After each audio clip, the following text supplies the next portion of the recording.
Recession दोस्तों ये एक ऐसा शब्द है जो आपने पिछले कई दिनों में बहुत बार सुन लिया होगा। पूरी दुनिया में मंदी का दौर आया हुआ है और इस मंदी में हैरान करने वाली बात यह है कि इसमें दुनिया के बड़े बड़े सुपर पावर कहे जाने वाले देश भी पीछे नहीं है। जी हाँ दोस्तों, अमेरिका जैसा देश भी इस मंदी में कंगाल होने की स्थिति में आ गया है। वही यूरोप के भी बहुत से देश इस वक्त इस मंदी का शिकार हो रहे हैं। जी हाँ दोस्तों, लेकिन आपको जानकर हैरान होगी कि भारत एक ऐसा देश है जिस पर इस मंदी का कोई असर नहीं होगा, बल्कि इस दौर में भारत की इकोनॉमी और ज्यादा बढ़ेगी। लेकिन आखिर ऐसा क्यों है, क्यों भारत पर इस क्राइसिस का असर नहीं होगा? आइए चलिए जानते हैं आज के हमारी इस वीडियो में। दोस्तों, कोरोना के बाद से सिर्फ महंगाई और बेरोजगारी 2022 की सबसे बड़ी चिंता ये थी, जिसका असर साफ तौर पर 2023 में भी नजर आ रहा है और इसी के साथ ही नजर आ रही है एक खतरनाक लंबी मंदी। चलिए सबसे पहले आपको बताते हैं कि मंदी आखिर क्या होती है और कैसे आती है। जब किसी अर्थव्यवस्था में लगातार 2 तिमाहियों में जीडीपी ग्रोथ घटती है तो उसे तकनीकी रूप से मंदी का नाम दे देते हैं। आसान भाषा में कहे तो अर्थव्यवस्था जब बढ़ने की बजाय गिरने लगे और ये लगातार कई तिमाही तक होती रहे, तब उस देश में आर्थिक मंदी की स्थिति बनने लगती है। इस स्थिति में महंगाई और बेरोजगारी तेजी से बढ़ती है, लोगों की आमदनी कम होने लगती है, शेयर बाजार में लगातार गिरावट दर्ज की जाती है। देश की जीडीपी यानी कि किसी एक साल में देश में पैदा होने वाले सभी सामानों और सेवाओं के आंकड़े ही बताते हैं कि देश की अर्थव्यवस्था फल फूल रही है या मंदी के बादल मंडरा रहे हैं। दोस्तों, बहुत सारे एक्सपर्ट का मानना है कि इस बार की मंदी जो है वो बहुत तंगी होगी और बहुत टाइम तक चलेगी। दोस्तों, यहाँ तक कि दुनिया में 2008 का जो मंदी का दौर था, इस बार का दौर उससे भी ज्यादा बड़ा खतरनाक होगा, क्योंकि इस बार की मंदी दुनिया के साल 1970 के दौर जैसे कठिन आर्थिक स्थिति की ओर ले जा रही है। दरअसल इस वक्त महंगाई का असर हो रहा है, क्योंकि पश्चिमी दुनिया यानी अमीर देशों के सेंट्रल बैंक नोट छाप कर महंगाई को काबू करने में अपनी पूरी ताकत झोंक चुके हैं। वही उनकी सरकारों पर कर्ज का बोझ इतना बढ़ चुका है कि महंगाई अभी तक काबू में नहीं आई है, तो आगे इसे रोकने के लिए उनके पास हथियार नहीं बचे हैं। वही दोस्तों, इससे भी बड़ा खतरनाक ये है कि कम महंगाई के दौर में इन देशों में काम करने वाले लोगों की सैलरी न जाने कब से नहीं बढ़ी है या फिर बहुत कम बढ़ी है। और अब महंगाई बढ़ने के साथ साथ इन सभी लोगों को अपना हाल आमदनी अठन्नी खर्चा रुपए वाला दिख रहा है। वही दोस्तों, बड़ी बड़ी कंपनीज भी अपने यहाँ पर कॉस्टिंग करने में लगी हुई है और यही वजह है कि गूगल, ट्विटर जैसी बड़ी बड़ी कंपनीज भी लोगों को अपने यहाँ से निकाल रही है। वही दुनिया भर में तनख्वाह बढ़ाने के लिए हड़तालें चल रही है और अगर तनख्वाह बढ़ाई तो दूसरा नुकसान सामने आ रहा है, इससे सरकारें और कंपनियों का खर्च भी बढ़ेगा और दूसरी तरफ बाजार में पैसा आने से महंगाई की आग में पेट्रोल भी बढ़ जाएगा। वही दोस्तों, इन सब की जो असली वजह है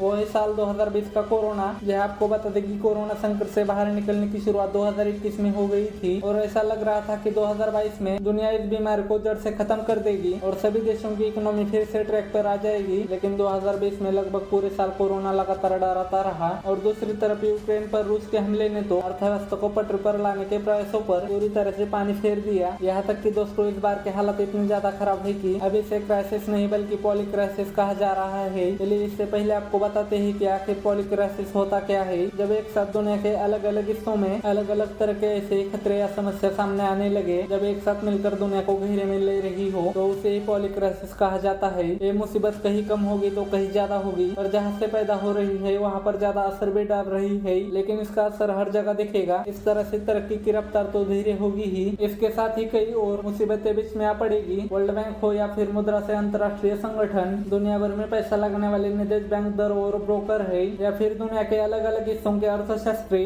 इन सभी को अब दुनिया की तरक्की की रफ्तार पर ब्रेक लगता दिख रहा है। खासकर अमीर देशों का हाल काफी नाजुक है। इन सब के साथ ही दोस्तों, आर्थिक सहयोग और विकास संगठन OECD ने इस साल पूरी दुनिया की ग्रोथ का अनुमान पिछले साल दिए गए 3.1% के अनुमान से काफी घटाकर 2.1% कर दिया है। हालांकि हमारे देश भारत से ये बात समझने में थोड़ी मुश्किल लगती है, पर पश्चिमी दुनिया पिछले 40 सालों से चल रही एक रवायत को तोड़कर अगले रास्ते पर चल पड़ी है, क्योंकि इन देशों में पिछले 40 सालों से इकोनॉमी बहुत ही स्मूथ चल रही थी। यानी बैंक लोन देते वक्त अपनी ब्याज दरें नहीं बढ़ाती थी और उतनी महंगाई भी नहीं हुई और इसके साथ ही बाजारों में कैश फ्लो भी आसानी से चल रहा था। चलिए आपको बताते हैं कि ये मंदी भारत के लिए कैसे हालत पैदा कर सकती है। रूस यूक्रेन युद्ध पूरी दुनिया भर में सप्लाई ट्रेड में रुकावट है। कमोडिटी के दाम, खासकर कच्चे तेल के दाम और कोरोना वायरस के नए वेरिएंट का आने का डर, ये सब मिलाकर इतना तो तय कर रहे हैं कि 2023 के साथ भारत एक अनिश्चितता के दौर में प्रवेश कर रहा है। लेकिन दुनिया के एक्सपर्ट और भारत के एक्सपर्ट का ये मानना है कि मुसीबत परेशानियों के बावजूद भी भारत के लिए ये साल काफी अच्छी खबरें ला सकता है। हालांकि 2022 के आखिर में EMI की रिपोर्ट डराने वाली खबरें लेकर आई है। ये बेरोजगारी के दर 16 महीने में सबसे ऊपर पहुंच गए हैं। उधर चीन से भी इंडिया का ट्रेड घट चुका है, इसमें भी इंडिया के लिए एक मुसीबत हो सकती है। वैसे दोस्तों, जिस तरह से चीन ने फैक्ट्री ऑफ द वर्ल्ड बंद करके अपनी अर्थव्यवस्था अर्थव्यवस्था के पंख लगाए हुए है। अब भारत भी उसी तरह की तरक्की के लिए तैयार हुआ है। जी हाँ, टेक्नोलॉजी, बीपीओ और केपीओ जैसे काम से भारत अभी ऑफिस टू वर्ल्ड कहलाता ही है, लेकिन अब वो फैक्ट्री ऑफ द वर्ल्ड बनने की तैयारी पर है। कई सालों से भारत सरकार आत्मनिर्भर भारत की दुनिया तैयार कर रही है, जहाँ पर सारे प्रोडक्ट्स भारत ही तैयार करेगा ताकि भारत को किसी भी देश पर निर्भर न रहना पड़े। ऐसे में भारत इंजीनियर न सिर्फ अपने प्रोडक्ट तैयार कर रहा है, बल्कि भारत दूसरे देशों में एक्सपोर्ट भी कर रहा है। दुनिया भर में आउटसोर्सिंग का कारोबार अभी के सालाना 180 अरब डॉलर बढ़कर 2023 तक हर साल 500 अरब डॉलर तक पहुंच सकता है। लेकिन ऐसे में भी उम्मीद की कोई किरण नहीं दिख रही है। तो दोस्तों, इस वक्त भारत भी उन्हीं देशों में है जिन्हें पहले विकासशील कहा जाता था और अब इमिग्रेशन मार्केट यानी कि उभरता हुआ बाजार भी कहा जा रहा है। भारत की अर्थव्यवस्था दुनिया में 5वें नंबर पर पहुंच चुकी है, यानी कि ब्रिटेन से आगे निकल चुकी है। जल्दी ही हम फ्रांस और जर्मनी को पछाड़कर दुनिया की तीसरी सबसे बड़ी अर्थव्यवस्था बनने में कामयाब हो जाएंगे। 4 ट्रिलियन डॉलर यानी 40 लाख करोड़ की अर्थव्यवस्था। दोस्तों, इस बार भले ही भारत पर मंदी का असर भी ना पड़े या फिर बहुत कम पड़े, लेकिन ऐसा नहीं है। भारत ने पहले मंदी का सामना नहीं किया है। भारत में कब कब आई है मंदी, आपको बता दें कि भारत में आजादी के बाद से अब तक भारत में कुल 4 बार मंदी देखी गई है। साल 1958, 1966, 1973 और 1980 में आई थी। साल 1957 से 1958 के बीच भारत ने अपने अर्थव्यवस्था में पहली बार गिरावट दर्ज की गई थी। जहाँ जब जीडीपी की ग्रोथ माइनस में चली गई थी, उस साल जीडीपी की ग्रोथ 1.2% रिकॉर्ड की गई थी। इसके पीछे की वजह इनपुट बिलों पर भारी बढ़ोतरी थी। 1955 और 1957 के बीच 50% से ज्यादा बढ़ गया था। फाइनेंशियल ईयर 1965 से 1966 में भयंकर सूखे के कारण भारत की जीडीपी की ग्रोथ फिर से माइनस में रही। इस साल ये -3.66% ही था। वही 1973 की मंदी की वजह बना तेल संकट। पेट्रोलियम उत्पादक अरब देशों के संगठन OPEC